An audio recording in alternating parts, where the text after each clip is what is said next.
So thanks, Adaptation and the state of Louisiana and everybody else involved for the opportunity to share, I guess, our expertise in this category, specifically around what the panel shared. We've got a series of slides to take you through it. And so I just introduced myself as Tom Wicca. I'm the founder and chairman of NovuHealth.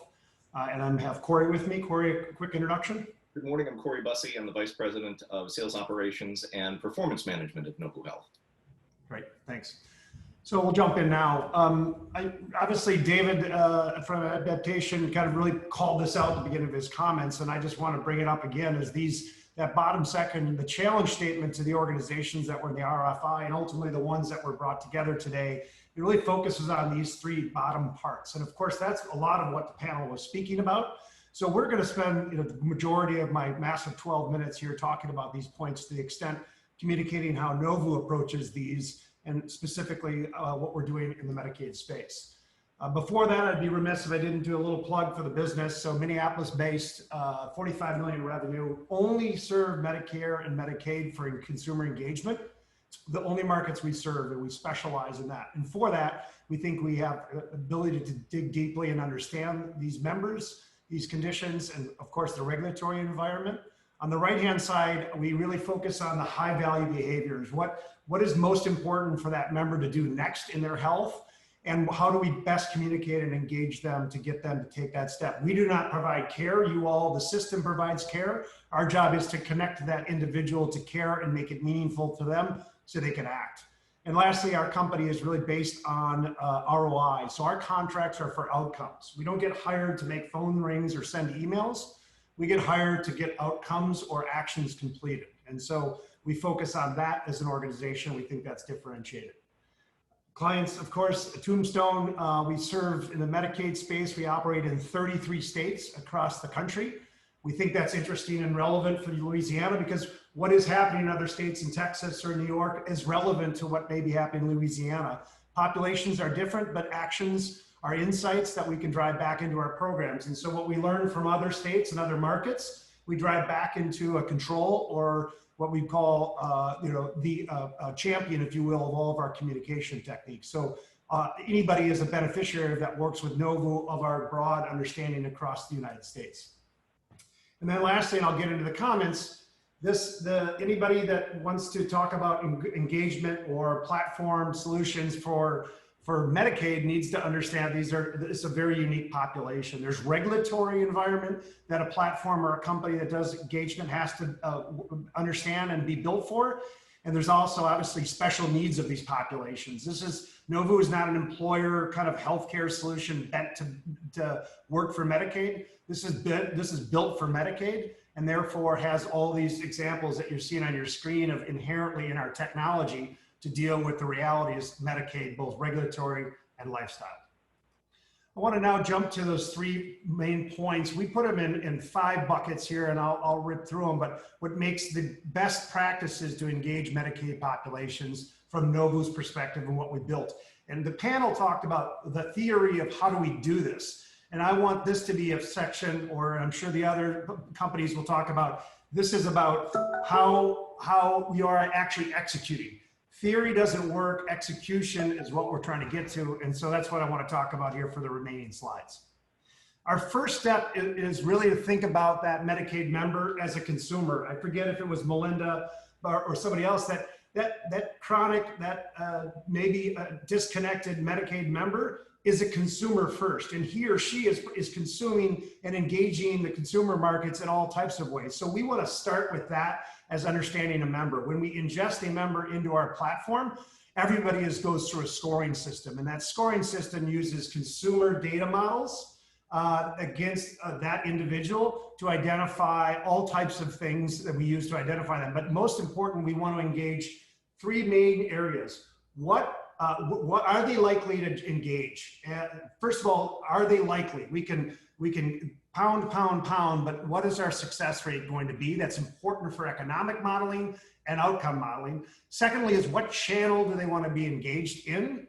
There is not one channel. Yes, everybody would love to be digital and that's simple, but that's not the case. There's access as we talked about, but just the idea of people do have different preferences. So using consumer data to see how somebody might want to be engaged as a first step. is an important part. And then lastly is using those consumer data points to categorize that member into a psychographic category for content creation. And we'll come to that.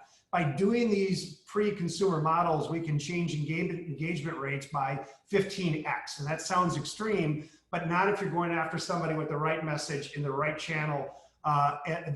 Shouldn't surprise that you can get a 15x return. So first and foremost, we model every member, and Louisiana would come into our platform and we would score them and model them with the way to engage. We can't forget, though, that they are, in fact, healthcare patients or Medicaid members and have conditions. They're new mothers, they're children, they have chronic conditions. Maybe it's just preventative. So we can't just take consumer data and go for it. We have to marry that, obviously, with healthcare data so we know who we're speaking to. A pregnant mom may, in fact, be a diabetic, right? And so those things are overlapping. So as we communicate, not only the right channel, the right content with the right language or preference, we have to understand what message is first. Is it the well child visit going to be there, or prenatal visit, or is it a diabetic message that we want to get to?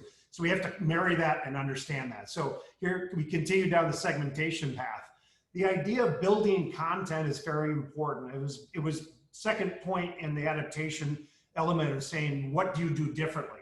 And so part of that is, as I said, we work in 33 states for Medicaid. We have very, very, very deep research capabilities that allow us to go into communities, understand, as that adaptation really, engagement really did for the state of Louisiana. Same thing as understanding what's going on there, what type of communities, language, races are operating there, and then build unique content for that population. That content is then loaded into our platform, because guess what? It has to go out in 4 or 5 different channels. We already agreed that one channel won't just solve the day. So we have to now build content for those preferences that we learned in their consumer data. We have to load all this content into our technology platform so it can go out in one of many different directions. So now we've got a consumer model of an individual. We have their healthcare view of them, of their condition, what categories they fall in. And now we've built content for them to do outbound engagement. The next item, which really wasn't in the RFI, but we'd like to call it out here, is differentiated. I don't know if only for Novu amongst the others. I won't speak for the other companies involved here, but is the use of rewards and incentives. It wasn't as part of the RFP, but we bring it forward.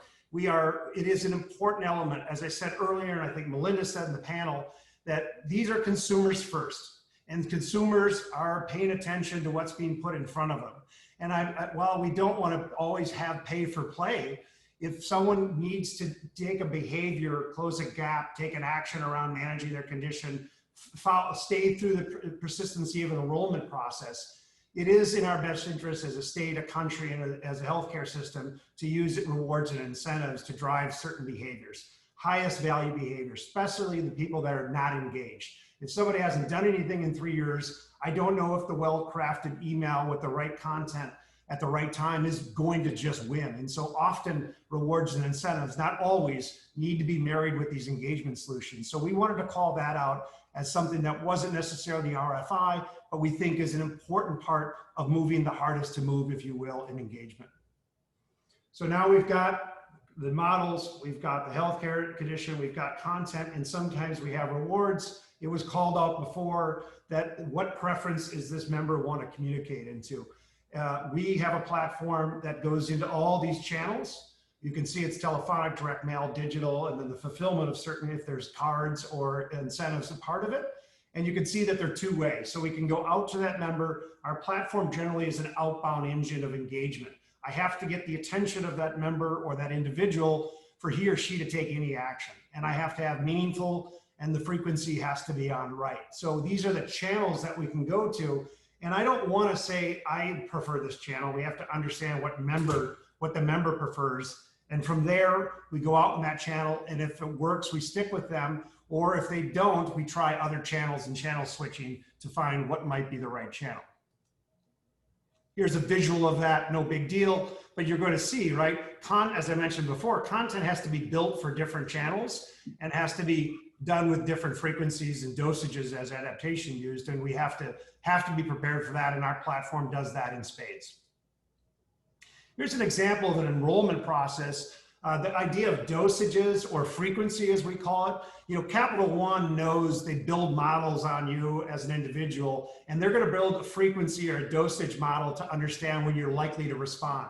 If you send a direct mail piece as called out in the RFP and you don't get a response, you don't just move on. You have to then stay with it, and you have to think about the next touch and the next touch. Now, there is a point of abrasion, but you have to build that in your model as well. So this example is only to be illustrative. This is an enrollment for an SSDI program where we have a 60-day program that we're running, both initial outreach, reminder series, final reminders, confirmations, all these elements, they have to string together longitudinally. And so the touches, both channel and frequency, have to be part of the strategy up front. And if that strategy doesn't work, then the strategy shifts. But initially, as I said, we have to have a control. So we use controlled dosages for all member engagements.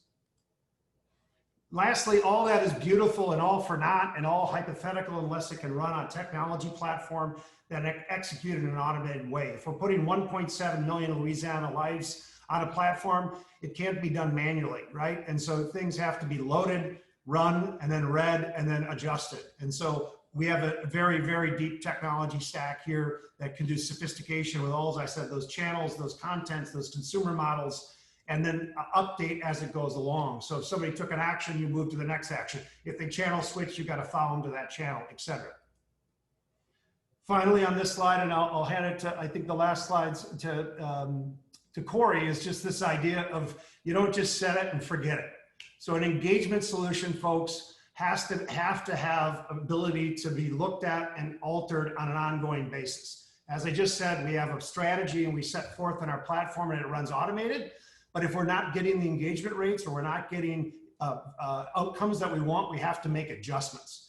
And so, as I said earlier, we contract for outcomes or engagement outcomes, not just to make phones ring or send texts. And so in doing so, then we have to monitor daily, essentially weekly, looking at all of our annual programs with our clients and make adjustments, because we agreed that we were going to perform at a certain level and we have to be paid to do that. So we have to make adjustments. That might even change frequency, change messages, change content, but this is an ongoing basis. You don't just communicate and say they didn't work and try next year. You have to continually push forward.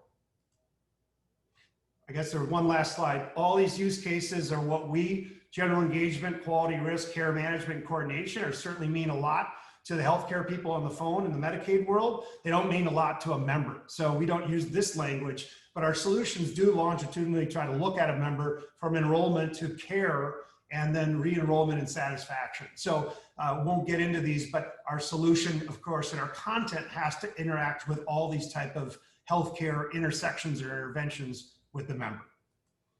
I'm going to hand it to Corey. I think we just have 2 minutes or so, Corey. So I'll hand it over to you and you'll probably do a much better job of wrapping this up for me. So this is how we bring all of what Tom just talked about together. And in this solution example, you can see that this is a blinded example with 160 Medicaid members who, just like Louisiana, demographically diverse membership, where engagement rates were less than 10%. 10% of the members were closing the gaps desired. And the current approach was IVR and direct mail, similar to what we see in Louisiana. What we found when we did that primary research that Earl spoke about before, to understand the market, what we found is 80% of the targeted audience were preferred text as a primary outbound communication method, followed closely by email. Whereas the public searches that you do on secondary research was only finding that, said that only 54% of those members preferred SMS, which is defining the critically important component of understanding the membership. Members also reported having difficulty understanding the path to, in this case, redemption.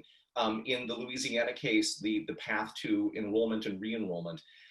And so the solutions that we applied were to lead with SMS and email and to create those personalized communications based on the community needs as we understood them through primary and secondary research. If you go to the next slide, please, Tom. What we did in the case of Community Health Choice in the state of Texas, neighboring Louisiana, obviously, was a practical application of what you're seeing here. 400,000 members across Southeast Texas, 25,000 of those members are children born within that Medicaid system. And we deployed this very same scenario that I discussed just a moment ago. And Tom, if you kick to the next slide, please, I'll wrap up here with what we found and what we saw. The number of enrolled members who that were part of this program exceeded even Community Health Choices expectations by 20% of the parameters that they set with and for Novu. And so far within that program, 10,000 prenatal, postpartum, and well child visits, those time-sensitive, time-bound components are being completed for a 35% increase over what Community Health Choice was seeing before, and a 36% improvement in those members who are completing their postpartum care between, in this case, before the change to the NCQA regulation, 21 and 56 days after delivery. I'll wrap up there. I understand that we zoomed through those last couple of slides pretty quickly, but we'll leave it there and leave, Tom and I are happy to stand for the questions that you might have.